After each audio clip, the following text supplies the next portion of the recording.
Hey, what up? I'm Jay Bond from Bloodbath and Beyond, and you're watching the Don't Go Out There Horror Podcast.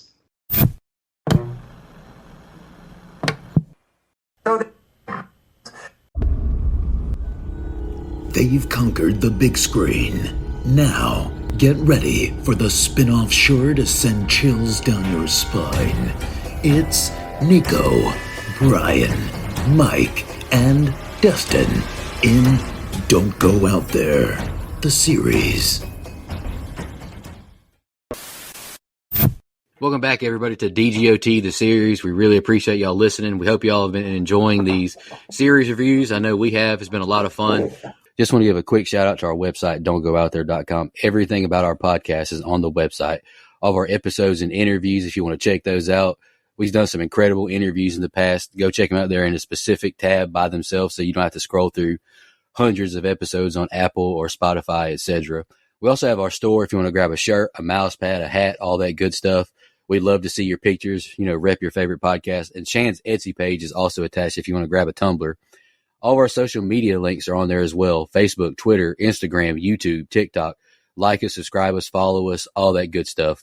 And the last thing I want to shout out on our website is our Patreon. We call it Blood Donors. We have the traditional monthly reoccurring kind. If you want to support us, help us pay the bills, as we say. Or if there's a movie you want us to review, that option is available as well.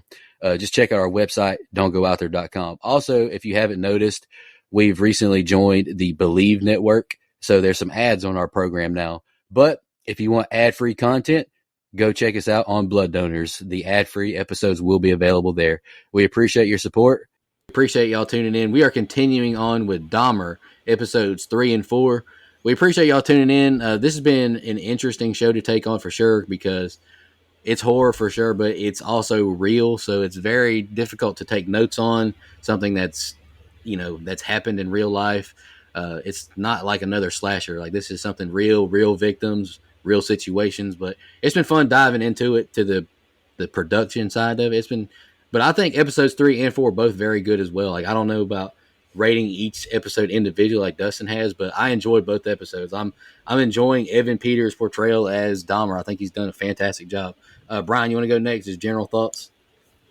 Yeah, I'm right there with you. Just another 2 great episodes. I have a lot of questions because, again, I am not up to date with the actual case. I don't know a lot about it. And I'm not watching the show ahead. So I'm kind of sucked into the story. And I think these 2 episodes do a good job of balancing between, like each victim and showing some, but not too much of his home life, because that kind of aggravates me if it's too much. I'm like, fuck, I don't give a shit about this. But it's doing a fantastic job of balancing everything, and so far I love it.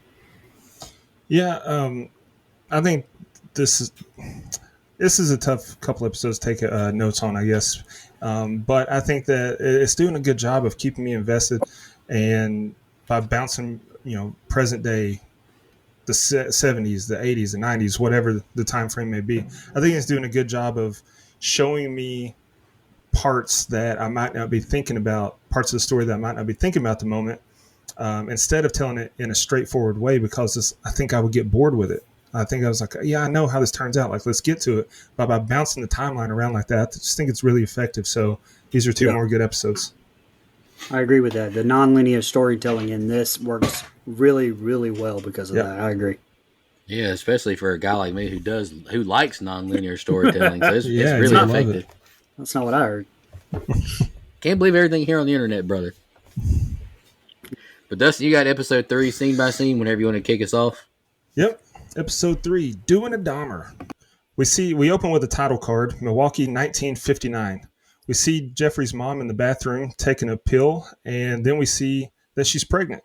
Lionel is driving home in the snow and sees his pregnant wife at a bus stop, cold and barefoot. Then we see the couple at a doctor's office, and here she's 26 weeks pregnant. Lionel tells the doctor all the medicine she's on, and Joyce butts in to justify herself, but he says she's taking 26 pills a day, and that's too many. She's straight up not having a good time. That night, she takes more pills as Lionel sits on the bed. We flash forward to teenage Jeffrey fishing with Lionel, and Lionel shows him how to bait a hook and tries to talk about girls and have the sex talk with Jeffrey, and it's awkward. If he only knew, he is barking up the wrong tree. Later that night, presumably, we see Jeffrey laying in bed choking his chicken while looking at some half-naked women in a magazine when his alone time is broken up by the sounds of his parents yelling. She's mad because she wants to go hunting for UFOs, just like a woman. Have some lunatic idea and get mad at the man for being rational. Lionel sends Jeffrey back to his room where he tries to do the five-knuckle shuffle again, and this time the thought of cutting up the fish he caught gets him through it.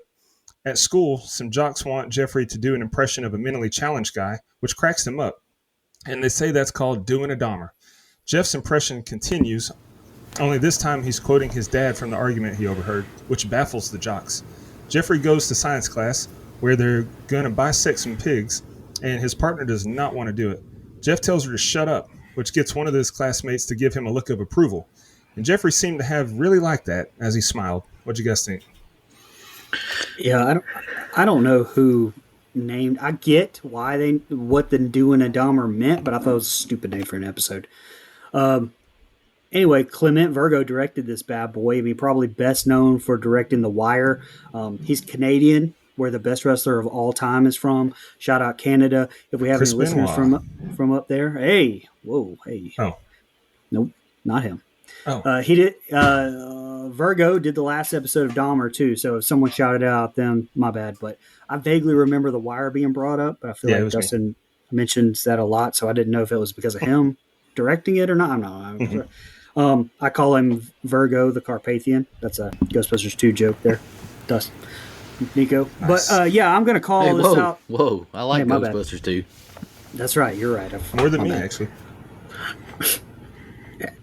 Yeah, that's crazy. Anyway, for some reason. But yeah, I'm going to call out this little goof right here at the start. This doctor asks how many weeks she is, and Joy says 26. And he follows that up with, well into your last trimester.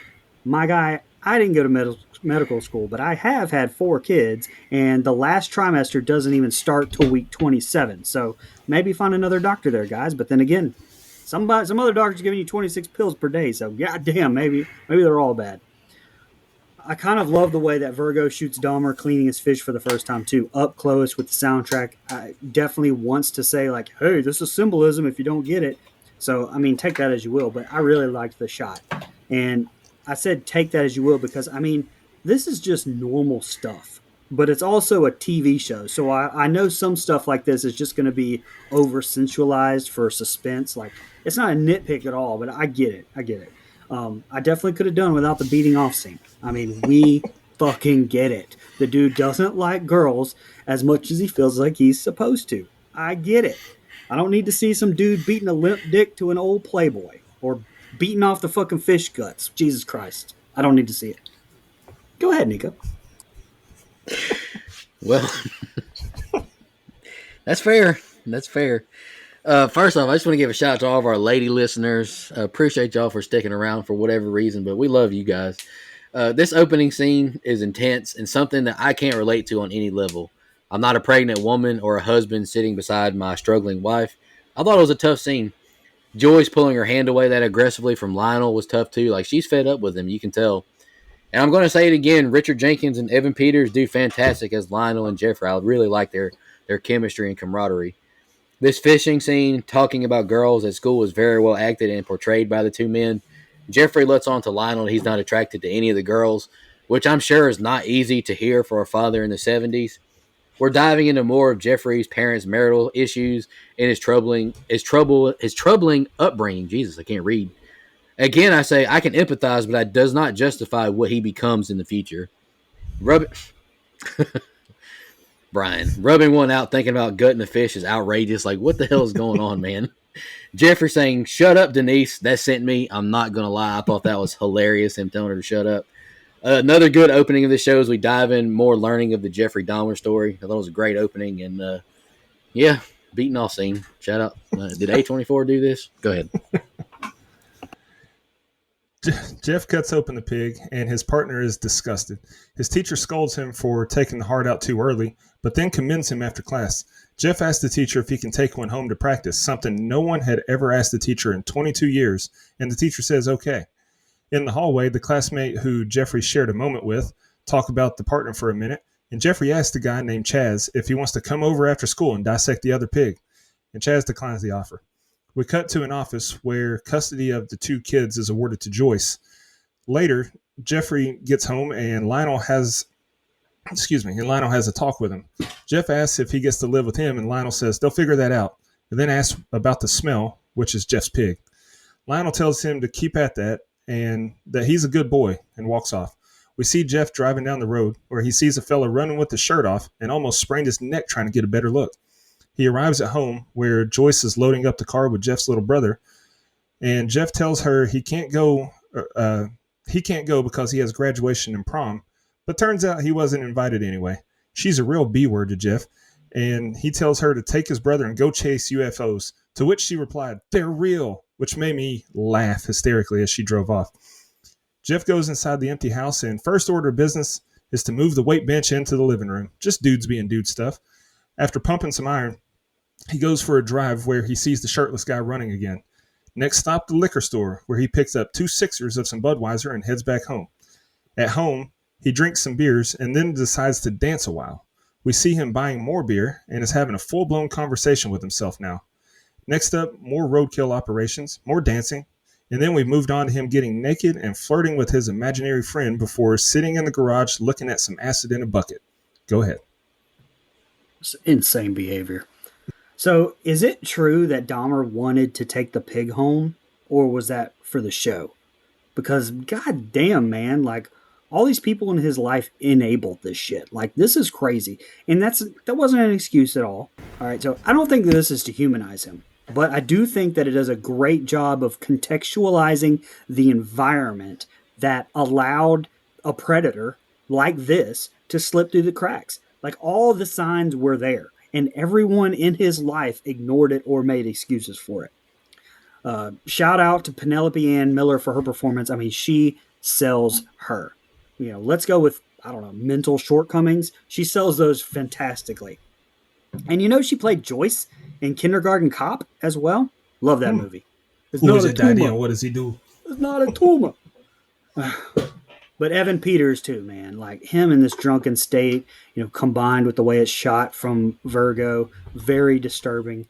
Not much on the set of scenes, Nico, so go ahead. But I think it was a great set of scenes with the progression that we're getting to this build-up. Yeah, as a teacher, you have to notice when a kid is overly obsessed with dissecting a pig. You know, there's one of two things they either are. They're either a genius in the works or, they're Jeffrey Dahmer. Imagine being a fellow classmate and the weird kid asks you to come over to dissect a pig at his house. Like, boy, if you don't get... I know Lionel is a chemist, but how aren't you a little concerned hearing your son brought home a dead pig from school to dissect? Like, I don't know. I'm keeping my eyes on you. This is a rough scene between Joyce and Jeff. She absolutely unleashes on him, and she makes no sense at the end. She thinks what he's doing is disgusting, but she's angry. She was never asked to do it. Like, what are you talking about? Just like Shout a out woman. Russ. Shout out to our lady listeners. We appreciate y'all. His line, "Just take my brother and chase UFOs." I'm not gonna lie, I thought that was funny as hell. The delivery was hilarious. This scene with Jeffrey dancing at the dinner table has become a huge meme sensation. I can't tell you how many memes, reels, and TikToks I've seen using it. And you can see the young man is spiraling at home alone, isolated, slipping into his madness more and more. This is a very emotional set of scenes with the parental issues, his awkwardness at school, and his slip into madness being isolated, delivered masterfully by Evan Peters. Go ahead, Dustin. Yeah, I mean, Joyce freaking out like that. It's like, oh, it's gross. I don't want to do it, but you didn't even ask. It's like, hey, honey, I'm going to get some food. Do you want anything? No, thanks. I'm not hungry. And then she gets mad when you get, anyway. You're supposed to know. You're supposed to just know. Sorry. All right. Jeff's going for another drive, and wouldn't you know, he sees the runner again. Back at home, he pumps more iron, then decides to go on a run after checking the mail. On his run, he hides in the bushes with a baseball bat. Totally normal behavior. A Jose Canseco bat. Tell me he didn't pay money for that.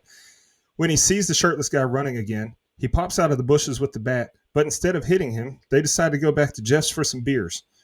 Jeff tells him that he hasn't heard from his dad and his mom has been gone for 3 months now. Then we get the big revelation. The guy wasn't even there. And we see that the runner actually ran the other way when Jeff popped out with the bat. This guy is insane. Next, we see Joyce doing some knitting in a psychotic facility when one of the workers asks to talk to her and thanks her for coming back to help and tells her she believes Joyce was suffering from postpartum depression. She tells Joyce she's leaving and wants Joyce to take over for her, and Joyce is overcome with emotion and accepts. At school, Jeff strolls into class late and cracks open a Budweiser. Dudes being dude stuff again.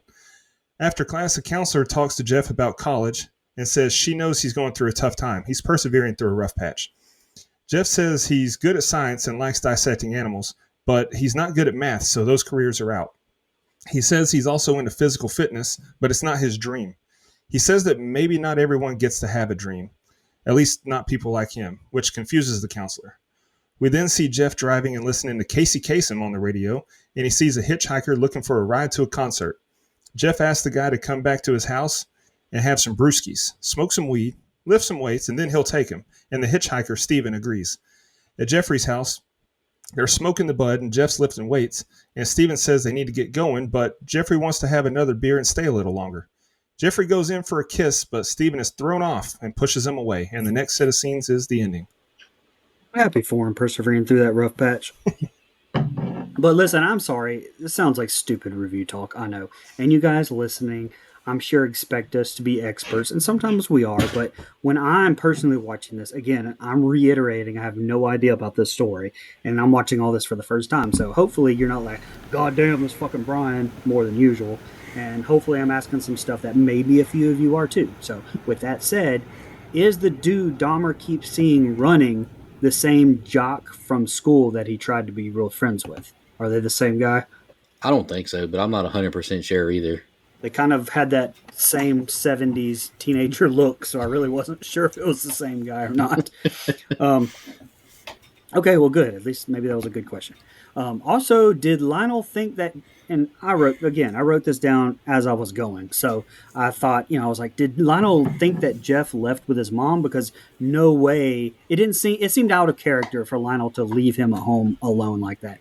And I know he's 17, but to me, it showed me the entire season where Lionel's kind of treated him and even kind of talked to him like he was still 10 or something. Like he just didn't treat him like a man, treat him like a 17-year-old.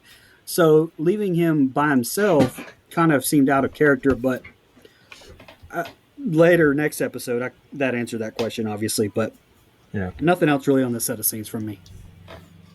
Yeah, hell of a way to make a friend, jump out of the bushes with a baseball bat. That's how I do it. And why in the world would this guy go back to Jeffrey's house after all that? Ain't no way in hell. Again, I'm not defending Jeffrey by any means, but a 17-year-old left alone for months on end alone is not very conducive for him growing up. And the show got me. I forgot all about this. This was all like a dreamlike sequence. Good job, dude. Running away was the only move. The scene between Joyce and Dottie was very well acted, and Joyce showed her emotions incredibly. Jeff cracking open a cold one in the middle of class is like the 9th worst thing he's done so far in this show. Jeff picks up Stephen Hicks. This is his first victim. Hitchhiking, like me and Mike talked about last week, was a method used by several serial killers during this time period, to get their victims because people were just too trusting. Like, everybody thought everybody was good. So I don't think anybody does much hitchhiking these days unless they're desperate. Peters continues to portray the nuances of Dahmer to perfection. The facial acting, demeanor, awkwardness, it's all elite from him. And yeah, let's get to the ending. Go ahead, Dustin. So Steven asked Jeffrey why he did that, and Jeff says, JK, LOL. Steven wants to go to the concert now and starts demanding Jeffrey take him, and Jeffrey says he doesn't want Steven to go and starts crying. Steven calls him the F-slur and tries to leave, but Jeff peels his muffin cap back blue with a dumbbell. The two struggle on the ground a while, and Jeffrey finishes the job by choking him out and kissing him. Jeff realizes what he's done and tries to get the guy to wake up, but it's a little late for that. Jeff freaks out and then drags Steven's corpse out of the house and stuffs it in the crawl space. Back inside, Jeff has another slight meltdown and turns off all the lights before dragging Steven's body back out from underneath the house. He takes the body into the garage and places it on his operation table. Inside the house, Jeffrey grabs a 6-pack of beer and an electric knife from a drawer before heading back to the garage. Later, we see Jeffrey driving down the road where he's pulled over for swerving. The cop asks what's in the garbage bags in the back seat, and he says yard clippings. The cop says he's not going to ruin Jeffrey's life by arresting him and tells him to go home. At home, we see Jeffrey emptying the garbage bags into the toilet and flushing Steven's remains. In the garage, he smashes up the remaining bones with a hammer, and then we see Jeffrey on a roof with a trash bag, where he takes a knee as the sun rises. He tosses Steven's ashes like He tosses Steven's ashes in the air like he's LeBron James at the scorer's table, and the episode ends. No doubt. And it's kind of crazy. We've seen the other side of this where the cops were just so inept. They didn't feel like they didn't want to do anything. They didn't want to believe anybody. And now this cop is truthfully just trying to be a good dude and like let a kid go and not try to ruin his life. And just so happens, you probably should have. But yeah, just like a summary on this whole episode, since this is the last set of scenes here, I really liked how things kind of slowed down in this one. And, we really got into like a little bit more of his headspace here. I mean, not some bullshit, in my opinion, of, him harming animals when he's a kid. And this was his formidable teenage years. And we see how, we couple this mental deficiencies with this, just this environment where everyone that should have stopped him basically ignored them for own selfish reasons. And all of it just kind of comes to a head in this final set of scenes here. I mean, it was this whole build up all episode. And, then we see what he's doing to Steven's body after he loses consciousness. Yucks! The acting from Peters after he loses his shit, I thought was incredible. Like, I understand when, like Nico mentioned a few episodes ago about him getting into this headspace of a serial killer like this, like, it's just incredible acting. Yeah, he's great. That's why I kind of felt like I cheated you picking American Horror Story without an Evan Peters in it, but we'll get back to AHS eventually. I've seen his X-Men movies. I'm very familiar with Evan Peters. He's Quicksilver. Oh, yeah, those movies are fantastic. I love those remember movies. That, Nico? Yeah, they're great. That's got the Wolverine guy, right? Anywho, Steven is fuming and has every right to be pissed. He's been lied to. Jeff is making every excuse not to leave. And he tried to kiss him unprovoked. Like, what the heck, man? This is a horrifying scenario. Jeff succumbs to his desire to control and own when he kills Stephen Hicks. Blunt force trauma to the skull, strangulation, then dismembers his body, which is what he actually did to this kid. This is the first instance in Jeff's life where poor police work kept him going longer than he should have. And I understand where you're coming from, Brian. I do. Like, he's trying not to ruin the kid's life, but if the police did their job, 16 other people are still alive, most likely. Parents divorcing is tough for a kid, but you smelled the alcohol on him, like you admitted. You have to breathalyzer test him at the very minimum. Also, it was very irresponsible to not follow him back to his place to make sure he made it home safe if you're just going to let him go. Like, you should have at least followed him too, right? But this is the last thing I got. Dahmer dug up Hicks' body weeks later, which is true. Cut the flesh from the bones, dissolved the flesh in acid to flush. And then, like Dustin said, then sledgehammered the bones and scattered them. Very horrifying what he did to that young man. Yeah, absolutely. I've got just a couple my final thoughts here since I did the scene by scene. I think this is a really solid episode directed again by Clement Virgo. As you said, Brian, showing us more of Jeffrey's backstory and showing us when the killing began. I gave this episode a 9, the same as episode 2. Nice. Ew. Man, it feels good somebody liking my series. Whew. Mike said can't relate. And I do have one trivia if no one else has it. Well, it's actually a goof, but at around 11 minutes, there is one shot in which 2 periodic tables can be seen hanging on the walls of the science classroom where the class dissects the piglet. The one on the left shows 107 elements, the final element being borium, which was discovered in 1976. The one on the right, however, shows 116 elements, going all the way up to livermorium. However, livermorium wasn't discovered until 2000, making that periodic table about 20 years too recent. And I just have one. I have one. When Jeff's listening to American Top 40 with Casey. It was lifted from the show that aired May 19th, 1979. So a show, being relevant to the period couldn't be Bates Motel. Man, it's still catching slander. All right, guys, any final thoughts on episode 3 before we jump into episode 4? All right, episode 4, The Good Boy Box. The episode starts in Bath, Ohio, 1991. Forensics are looking through Lionel's yard and find the bones of Jeff's first victim. Jeff is talking to detectives Beach and Kennedy, describing his process of the victim's bones. Jeff believes he was born like this. This is how I always was. Nothing caused it. After the hitchhiker, I thought about it all the time, but was able to suppress it for 9 years. Jeffrey is asked if it was sexually arousing cutting the victims up, and he confirms it was. He liked the way the organs looked. Splanchnophilia is how I think it said, is the medical term for finding visceral internal organs sexually arousing. He's asked how he went 9 years without killing. I was trying to be a good boy. 1978, Jeffrey joins his class for a photo. The yearbook team is fuming seeing Jeffrey in the Honor Society photo. Poor Dan catching hell for not seeing it before publishing. Lionel apologized to Sherry for dragging her into family drama with Kathy. Jeff is ticked his face got scribbled out the honor photo, so he scribbles out all their faces as well. Lionel is pissed seeing the mess in the house as Jeffrey asks if this is his new lady. He breaks the news Kathy left 3 months ago. The three are at a diner and Lionel is pissed Jeffrey was left alone. Lionel starts brainstorming how to get his son's life in order. Jeff and Sherry have an ornery exchange and she tries to make peace. Lionel is proud he graduated but disappointed he hasn't applied to college and has bad grades. Jeffrey takes deep breaths of frustration, admitting he's a failure. I don't fit in. I'm weird. I'm different from everyone else. There are things I want to do and have done I think I should tell you about. Lionel stops him and asks if it's sex stuff. Lionel laughs and says he'll get him into Ohio State and pay for his first semester. Jeff says it sounds good, but you can tell he's clearly bothered. Brian, that's the opening set of scenes. What do you think?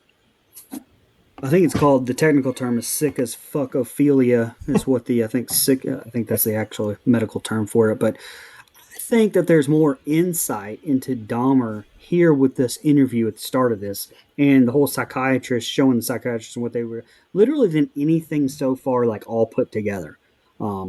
That scene just really had me locked in now at this point. It definitely answered the question I had last episode, like I said, about his dad knowing whether or not he was left alone by Joyce. I'm glad that it went the way that it did because it made a lot more sense character-wise. And for him to say community college is for failures, well, that may be where we're at. Jesus, Lionel. And listen, honestly, if this is true with what Dahmer said here and almost said and what he's trying to tell them, man, shame on these folks for not listening. That's all I have on the set of scenes. Yeah, I like to jump ahead here again to 1991. It's a good look at his rationale and thinking when he's being interrogated. It's not justifying anything, but I like seeing that layer of the onion being peeled back.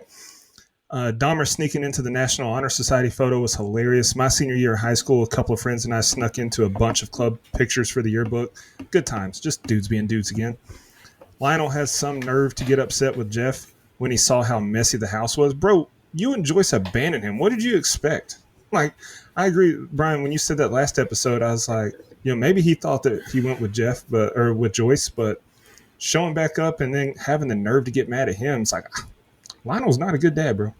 And Sherry has some nerve too.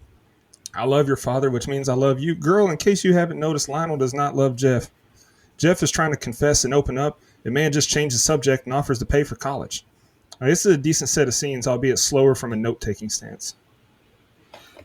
Yeah, I think I butchered Jeff's mom's last name or real name in the last set of scenes, calling her a real name and not her stage name, so I apologize for that.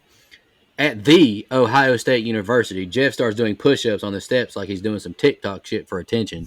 He's in his dorm downing brewskis until we see Lionel escorting him to the dean's office infuriated. Jeff has a 0.45 GPA and has been expelled. Lionel tells him he's going into the Army. 1 year later, Jeffrey is dropped off in a taxi in his uniform. Lionel is proud and says he looks great. It's good to be home, he says. They're proud he studied to be a medical specialist. We see a moment in class when Dahmer takes notes on drugs he could possibly use in the future and a scene in a pharmacy stealing said drugs. He's crushing them up in his dorm and offers a fellow soldier, Tanner, a drink. Jeff caresses, sniffs, and kisses him while he's passed out. He reveals he's being taken to Germany next week. 1981, Lionel slams on the brakes, snatching Jeff's bag out the backseat, ordering him out of the car. Lionel tells him no more free rides for being kicked out of the Army and flunking college. No drinking and help Grandma around the house. Jeff finds a box of old photos of his dad and he and Grandma take a trip down memory lane. Jeff wishes he had a box like that. He's disappointed he hasn't accomplished anything worth remembering. Grandma says there isn't anything wrong with you that we can't fix. You need to find a nice girl and stop drinking. She thinks he should get back into church and resist his temptations. Grandma says he's every bit as good as his father, and he thanks her, walking away. Jeff is talking to a butcher about a job, and he's told he needs someone serious with a steady hand. He's given the job and shown the freezer. He asks Grandma to leave the sheets outside the door, but she takes a look around, and she's very disturbed finding the mannequin. Brian, that's the next set of scenes. What do you think? Look, watching this shit at the army and seeing that he raped that Tanner kid, that was really hard to watch. The only thing I can think of to say about that entire set of scenes is just how well acted by Peters it was. And I have a lot of questions about him being discharged from the army. Why was it honorably discharged? Like, what happened here? I don't know if we find out later in the series when it jumps back around, but god damn, like, it just, like I said, I have a lot of questions. Um, and again, I'm watching this for the first time. And so, like I said, to see him get kicked out of the army, I mean, Lionel, damn, man. Like, I wonder, as a father, like, at what point do you like, I wonder if Lionel just knew there was something more and didn't want to admit it. Like, I maybe that's something that we'll get into as we go along. I don't know. I admit that I did laugh when Jeff asked his grandmother, "What's in the box?" And then Grandma says, "Pictures of your father." And then they open it, and she goes, "This is your father." Like, no shit, you just said that, Grandma. But the convo with his grandma about being tempted by the devil, I think she's the only one, at least so far, that we've seen on the show. Real life, I don't know, but she seems the only one that has shown any caring towards the guy at all. Again, not that I feel sorry for him. I'm just pointing that out. And I like how we finally get to see this is tying back into, was it the first episode where we saw a little bit of this set of scenes, but then, with the mannequin in the bed. But anyway, I love this. Like I mentioned in my open, I love this kind of storytelling. I love jumping back and forth. It's making it interesting, just like Dustin mentioned. Yeah, 0.45 GPA. That is so much more impressive than a 0.0. Like, how did he even manage to do that? Would he go to class the first day and be like, this isn't for me? Not surprising at all that he was kicked out of the army. Again, he didn't have the best parents, but there is no excuse for what he became, an alcoholic who drugged and sexually assaulted fellow soldiers, not to mention the murders. I mean, he's just a bad apple all around. Grandma, I agree with you, Brian, that she's the only one that, and like you said, I also don't know if this is true, but she's the only one that shows any kind of love and hope for Jeffrey. But she is way too optimistic. Jeff, in fact, is not good deep down. I like how this set of scenes catches us up to where we saw before with Grandma going in the room, because I definitely wanted to see the aftermath of that. Yeah, and Evan Peters' performance when it happens is amazing. Grandma is washing dishes as Jeff returns home. He asks where his mannequin is, and she asks why he has it. She asks if he has feelings for it, and he could go to church for prayer until he absolutely snaps on Grandma. Where is my fucking mannequin? She reveals she threw it away, and he loses it again and walks off. The two have a quiet dinner watching game shows until Jeff apologizes for yelling and breaking the butter dish. He doesn't want to bring shame to the family. He just wanted a friend. She accepts the apology but doesn't like the cursing. She brings up the state fair, and he lights up hearing there's a beer tent. He's buzzing good at the fair and plays some games. He feels like a bad motherfucker hitting the bell at the top until he sees Stephen Hicks' ghost. It's revealed he's rubbing one out in public and arrested. I'm sure Brian hated that scene as well. He tries to go to work but is stopped by the boss. "I can't have you here. Get out," he yells. He's interviewing for a job at a plasma center and is asked why he was discharged. He's told he's overqualified for this, but we see him working and helping patients. Dahmer won't stop yapping and says this is how he used to get beer money. Grandma is proud of his recent success, but she's curious why he isn't eating that much. He leaves to go upstairs. He's beat. We see Jeff has stolen bags of blood from work. He takes them to the bathroom and he drinks some. He gets a rush and he's now outside the club in 1987. He goes to the bar and is told good luck. It's impossible to get the bartender's attention. He's offered a beer and he gladly accepts. Jeff and Charles are still talking at closing time, but they want to keep hanging out.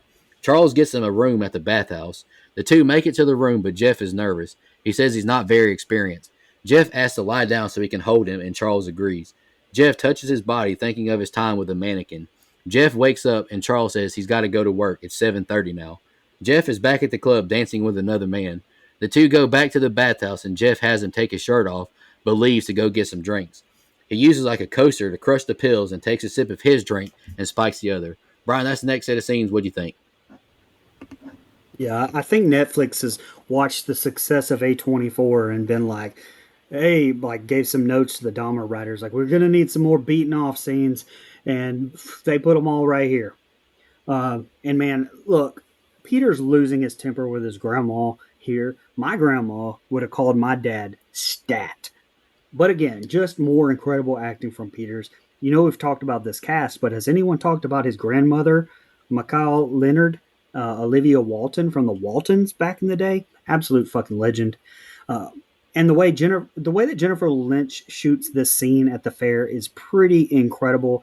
And no, I don't necessarily mean him beating off at the game, which that's the kind of shit that I would actually expect to see at a fucking local fair. To be honest with you, I'm not the biggest fan of those, but at least the ones in Pensacola. But I meant with the lights going in and, you know, how Lynch made you feel like you're there with them. You know, Lynch worked on Blue Velvet back in 1986. We Great movie. reviewed that. Don'tGoOutThere.com. No, we'll leave it at that. But in the way that she shot the blood at the medical facility going through the bags, I thought that was very stand out to me as well. Now, this scene with him drinking the blood and all that shit in the bathroom, so fucking disturbing. But it does accomplish what it needs to with showing like how close he is to killing again, his mental decline. Now, what I didn't need to see is all of those fucking dinglings at the bathhouse there. More dicks than a Richard convention here. Go ahead. Dingalings. Jeff snapping on her over the mannequin. She should have called Lionel right then and there. Definitely wouldn't be eating dinner in front of the TV with him that night. He'd be out of my house. And then the fair stuff. I mean, a real sicko. And the sickness continues when he steals blood bags from his new job and drinks it. The flashes with Jeff with the mannequin when he's in bed with the guy. I think that's well done. It cuts back and forth between him with that guy and him with the mannequin. The show does a good job at cutting other images in to show us where his mind's at. And I think that was really well done. That's not the only time we get something like that. But yeah, I'm ready for the end. Yeah, we kind of get one of those shots here. Jeff heads back to the room, but we see the owner escorting EMTs to the room to bring the man back to life. Jeff has refused service, and he tells his date to leave him. He drugs his dates. Jeff and the owner have a confrontation as he's kicked out for good. Grandma knocks on his door and invites him to church. Jeff tells her he doesn't believe in God, and she tells him to take it back. Back at the club, and Jeff has his eyes on someone. He gets 2 shots of Jack and takes the man the shot. He tells him he's the hottest guy here and has killer dance moves. Jeff starts dancing too, but is given some pointers to not hurt anyone. Steven says he can't afford this. Why not a bathhouse? He says those places are dirty and they make it to the room. Jeff spikes a drink, but the door barges open, and Jeff realizes he fucked up and drank the wrong one. Later that night, they're dancing and kissing, but Jeff is fading. He says he's going to go make another drink, and not to worry, it's a diet drink. You don't have to worry about your gut getting big. Jeff motivates himself in the mirror to wake up and walks back out with the drinks. Next morning, Jeff wakes up and sees his bloody, bruised hand. He looks at Steven and sees his chest completely bruised and caved in and his face bloody. He tries to give him CPR, but he's long gone. Jeffrey returns with a giant suitcase and stuffs his body in it. He makes it to Grandma's house and takes the suitcase to the basement. That night, he asks Grandma if she's going to church tomorrow, wanting to know what the schedule is. Grandma leaves, and he goes to the basement with a meat cleaver. We see Jeff has Steven's head wrapped in plastic. He kisses it and stores it in the wooden box. Brian, what'd you think about that ending? Crazy. I gotta ask, like the owner of the bathhouse told the EMTs that he had done it before, but the last time the guy woke up. So why the fuck did the guy let him in the second time? That's what I'm saying. Because when he did, he was just like, "Hey, Jeff," like they were old buds. So I don't know, something doesn't add up there, or else it's not true. I don't really know how that goes down. And I mean, I know he was honorably discharged from the military, but without a job, how is this dude affording this fucking hotel room? Like, I wondered that as well. Stupid questions, I guess, but there's ones that popped in my head. He's working at the plasma center. But I thought he got fired from there. Not Maybe yet. he had some got savings. fired from he got fired from that butcher shop. He hadn't gotten fired from the plasma center yet, I don't think. I don't know, man. I don't know. Non-linear storytelling. Nico's keeping up with it better than I am. What the fuck? I'm a fan. Anyway, Dahmer has obviously not seen the episode of The Office where they teach CPR, so because he was not doing that right. He was not doing that to staying alive. Some more crazy good shots here using the shaky cam. The flares coming off the windows, I thought were some beautiful shots, but also throwing that little just chaos of the moment.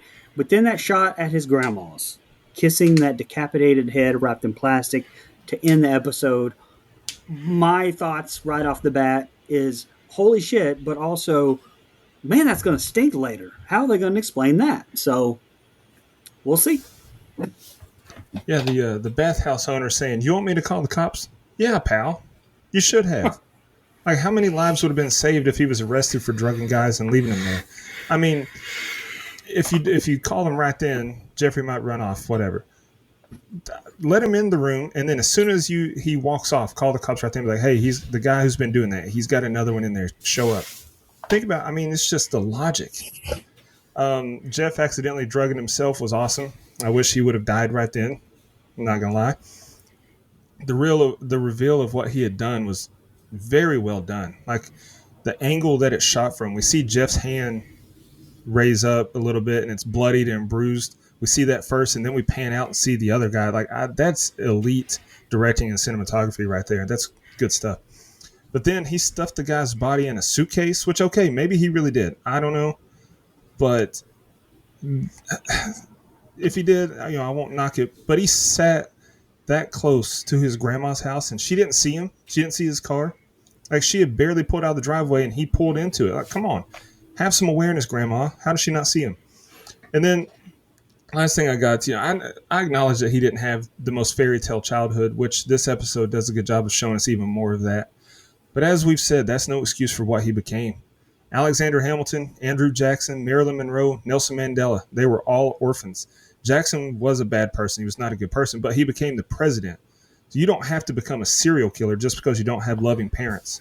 This was a slower episode a little bit, but it still showed us some good looks at the backstory. I gave this episode an 8. You guys got any fun facts? I do not. I just have the one. It's kind of a goof in the hotel room after waking up next to the dead Stephen, and right before pulling the body to the ground to do that unsuccessful CPR, the corpse swallows. So, obviously, it's just acting issue. It's probably why Jeffrey had him in the hotel room to begin with. I knew somebody. As soon as I said it, I knew that was coming.